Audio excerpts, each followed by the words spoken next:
La mort fantôme, c'est un livre sur les assassinats ciblés qui reprend à la fois l'histoire des assassinats ciblés dans le passé et dans le passé récent aussi évidemment, et qui essaye de s'intéresser à la légitimité, la légalité de la pratique aujourd'hui, et enfin qui essaye de brosser un petit peu quelques scénarios du futur pour voir un petit peu comment les assassinats ciblés pourraient évoluer avec l'arrivée de l'intelligence artificielle, des essaims de drones, etc. Dans un conflit, lorsqu'on est un État, il y a évidemment quelque chose qui est très tentant, c'est d'éliminer le problème à la source, c'est-à-dire d'aller éliminer la tête de l'ennemi, le cerveau de l'ennemi, et non pas de s'éterniser dans une guerre qui peut durer des mois ou des années. Et donc l'assassinat ciblé est évidemment une méthode absolument parfaite pour ceux qui souhaitent mettre un terme à un conflit, ou en tout cas handicaper très fortement la force de l'ennemi, la force morale, la force militaire, la force scientifique, la force religieuse, éliminer finalement une tête pensante ou une tête de puissance ennemie permet parfois d'accélérer la fin d'un conflit, ou en tout cas de rééquilibrer les forces en sa faveur et d'aller beaucoup plus vite vers une victoire. Les acteurs de ce type de démarche, les assassinats ciblés, ça peut être évidemment les forces spéciales qui sont les plus connues, ça peut aussi être de très petits commandos d'agents secrets, de personnalités qui sont à la fois insérées chez l'ennemi, mais qui du jour au lendemain vont devenir des acteurs d'une guerre alors qu'ils sont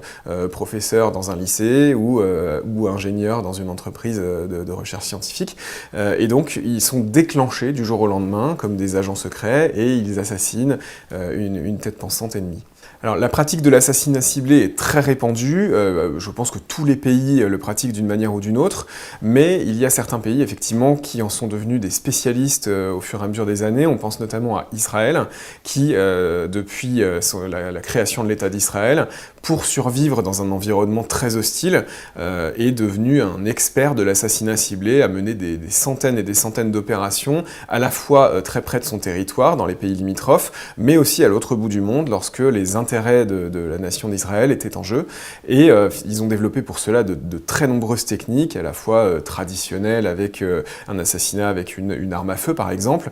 mais aussi parfois de l'infiltration pendant des mois pour ensuite distiller un poison ou enlever une personne pour aller l'assassiner ailleurs, etc.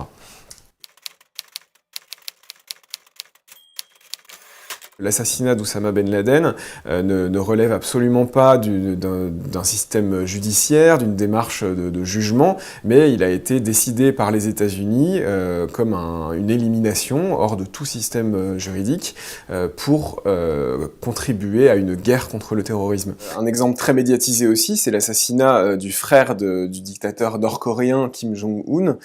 qui s'appelle Kim Jong-nam, qui a été assassiné dans un aéroport en public par des personnes qui avaient été recrutées en pensant participer à un concours de télé-réalité et qui finalement faisaient presque des blagues potaches en jetant un espèce de liquide sur des personnes au hasard dans la rue. Et puis un jour, les producteurs de la fausse émission leur ont dit bah voilà, vous allez cibler cette personne-là. Et c'était 6 mois plus tard, après 6 mois d'entraînement divers et variés pour vérifier que les personnes obéissaient sans poser de questions, et elles ont été envoyées sur Kim Jong-nam, qui est mort en un quart d'heure dans un aéroport après avoir été pris en charge par les secours. Ces dernières années, on a pu observer que des généraux russes, par exemple, ont été éliminés